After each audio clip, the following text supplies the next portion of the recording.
جو کہ کافی ایک ڈیزائنر کے لیے ایک مشکل کام ہوگا. پھر اس کے علاوہ اگر ہارورڈ آرکیٹیکچر ہے تو مائکرو پروسیسر میں جو اس سے جو پنز کی تعداد ہوتی ہے وہ پنز کی تعداد بھی کافی زیادہ ہو جائے گی. سو اس لیے جب ہم مائکرو کنٹرولرز کی بات کرتے ہیں تو مائکرو کنٹرولرز کے اندر تو ہارورڈ آرکیٹیکچر امپلیمنٹ کرنا ریلیٹیولی آسان ہوتا ہے. سو وہاں پر ہارورڈ آرکیٹیکچر کو پسند کیا جاتا ہے, لیکن پرسنل کمپیوٹرز یا ورک اسٹیشن میں اب بھی وان نیومن آرکیٹیکچر کو پریفر کیا جاتا ہے.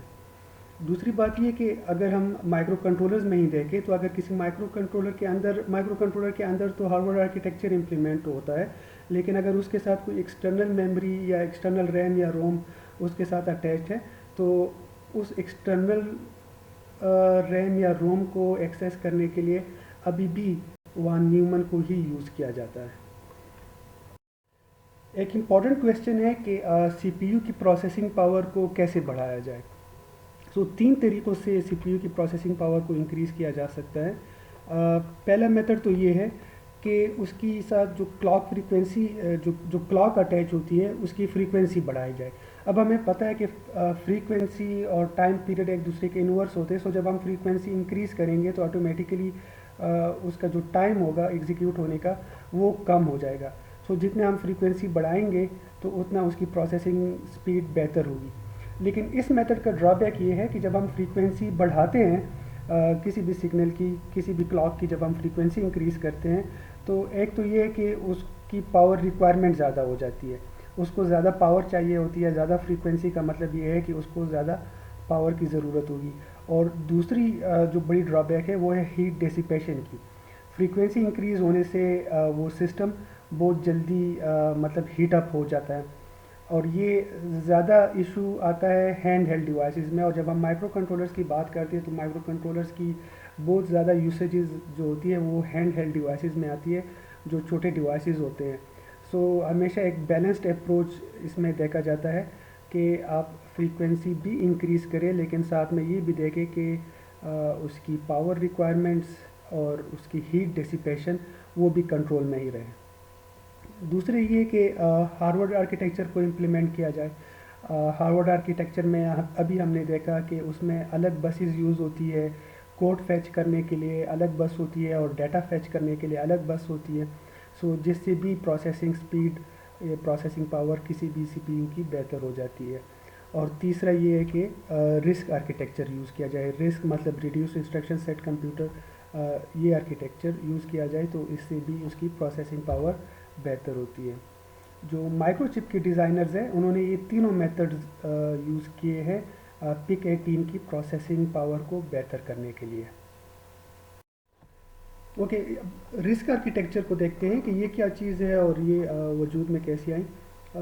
بیسیکلی ہوتا یہ تھا کہ شروع میں جو سی پی یو کے ڈیزائنرز تھے وہ کرتے کیا تھے کہ جتنا ان سے ہو سکتا تھا وہ سی پی یو کے اندر انسٹرکشنز ڈال دیتے تھے, جس کی وجہ سے ایک تو انسٹرکشنز کی تعداد بہت زیادہ ہو جاتی تھی.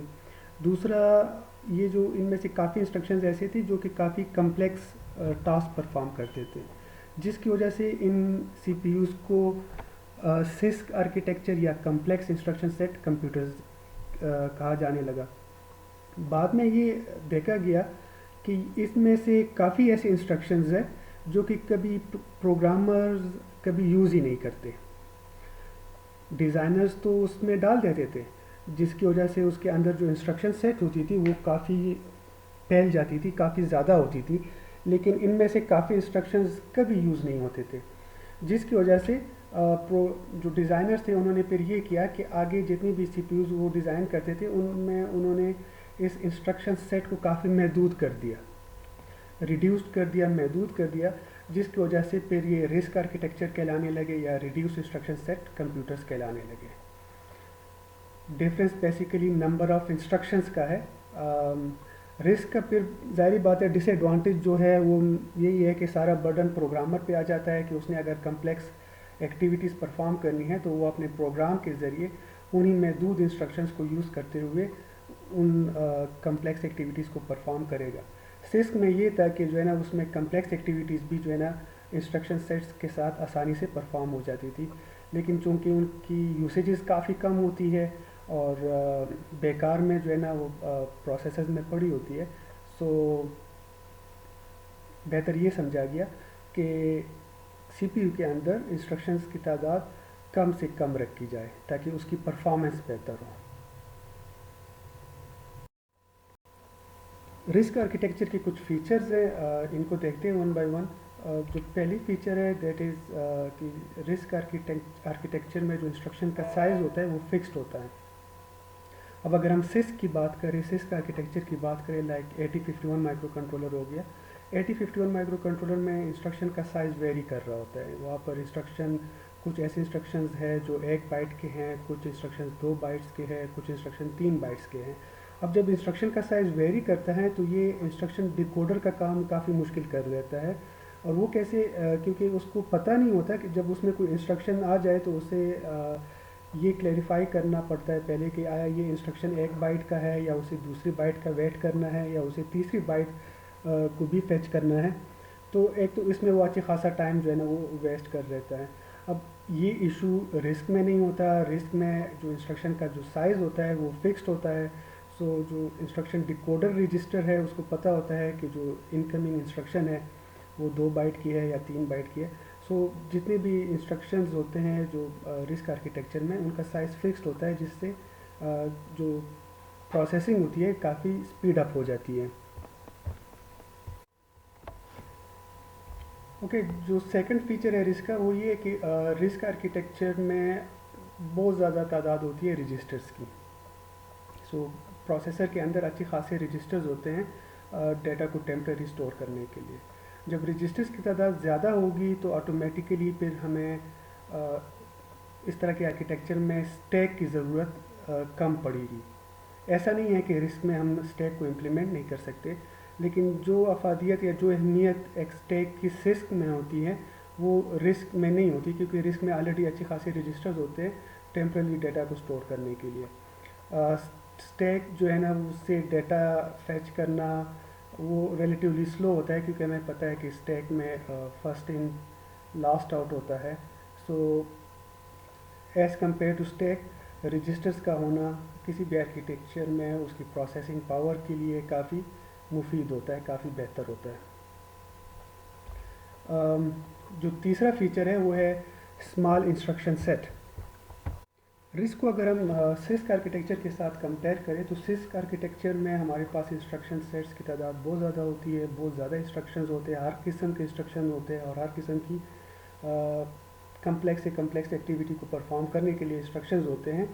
جبکہ رسک میں یہ انسٹرکشن سیٹس کی تعداد کافی محدود ہو جاتی ہے, کافی ریڈیوسڈ ہو جاتی ہے. اس کا ڈرا بیک آٹومیٹیکلی پروگرامر کے اوپر آ جاتا ہے کہ اس پروگرامر نے وہ ساری کمپلیکس ایکٹیویٹیز جو ہے نا وہ پھر اپنے پروگرام کے ذریعے جو ہے نا سالو کرنے ہوتے ہیں, جس کی وجہ سے ظاہری بات ہے لینتھی پروگرامز بنتے ہیں اور لینتھی پروگرامز پھر میموری میں زیادہ اسپیس لیں گے. لیکن اگر ہم میموری کی بات کریں تو میموری چونکہ چیپ ہوتی ہے, سستی ہوتی ہے, سو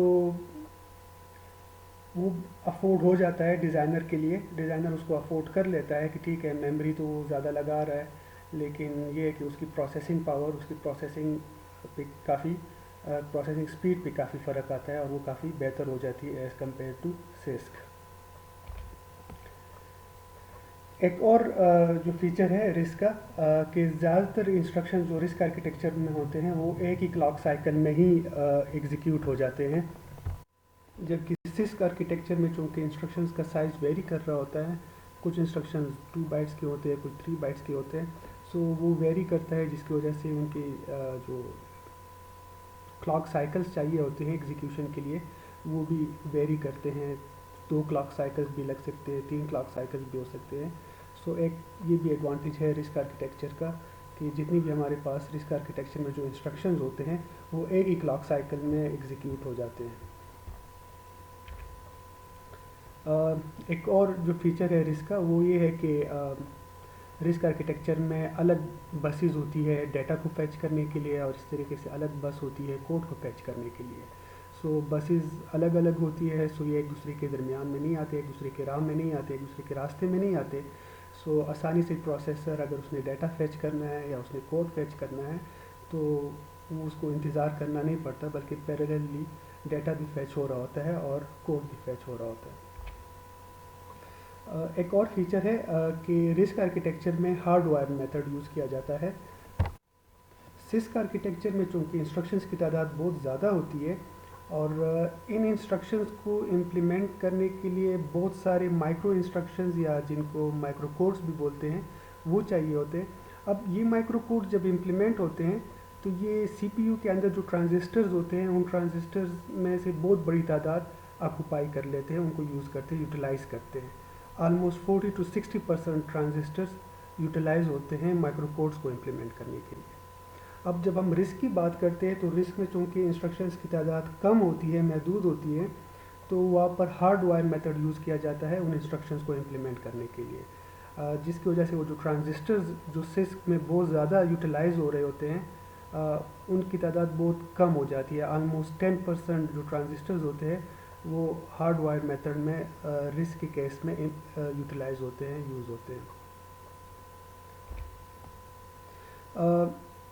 ایک اور فیچر ہے کہ رسک آرکیٹیکچر میں لوڈ سٹور آرکیٹیکچر اس کو کہا جاتا ہے، رسک آرکیٹیکچر کو، اور اس کی ریزن یہ ہے کہ رسک آرکیٹیکچر میں جب تک ڈیٹا ایکسٹرنل میموری میں پڑا ہوا ہوتا ہے تو اس کے اوپر اے ایل یو تب تک کوئی آپریشن پرفارم نہیں کر سکتا جب تک کہ وہ سارا ڈیٹا سی پی یو کے اندر نہ آ جائے، جب تک وہ رجسٹرز میں آ کے لوڈ نہ ہو جائے۔ سو اس کیس میں جتنے بھی آپریٹس ہوتے ہیں جن کے اوپر کوئی بھی ارتھمیٹک یا لاجک آپریشن پرفارم کرنی ہوتی ہے وہ چونکہ سی پی یو کے اندر ہوتی ہے تو یہ کام بہت آسانی سے ہو جاتا ہے۔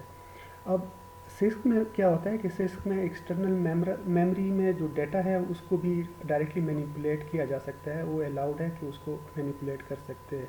اب اس کا ڈرا بیک یہ ہوتا ہے کہ ڈیٹا اگر کسی ایکسٹرنل میموری میں ہے اور اس کے اوپر کوئی بھی ایل یو نے کوئی بھی آپریشن پرفارم کرنا ہے تو ایکسٹرنل میموری سے ڈیٹا لے کے آنا اور پھر اس کے اوپر کام کرنا ہے تو اس میں کافی ٹائم لگ سکتا ہے، کیونکہ ہو سکتا ہے بسز کہیں اور بزی ہو، یا ایکسٹرنل میموری ہے تو ایکسٹرنل میموری سے فیچ کرنا، مطلب کافی سارے ریزنز ہو سکتے ہیں، تاکہ کافی سارے ریزنز ہو سکتے ہیں اس کو اس میں ڈیلے آنے میں۔ سو جس کی وجہ سے ہمیشہ جو رسک ہے وہ بہتر سمجھا جاتا ہے اس کیس میں، کیونکہ وہ لوڈ سٹور آرکیٹیکچر ہوتا ہے۔ پہلے ڈیٹا کو جو ہے نا سارے آپرینٹس کو سی پی یو میں لے کے آیا جاتا ہے، پھر اس کے بعد اس کے اوپر جو بھی آپریشن ہوتے ہیں وہ آپریشن پرفارم کیا جاتا ہے۔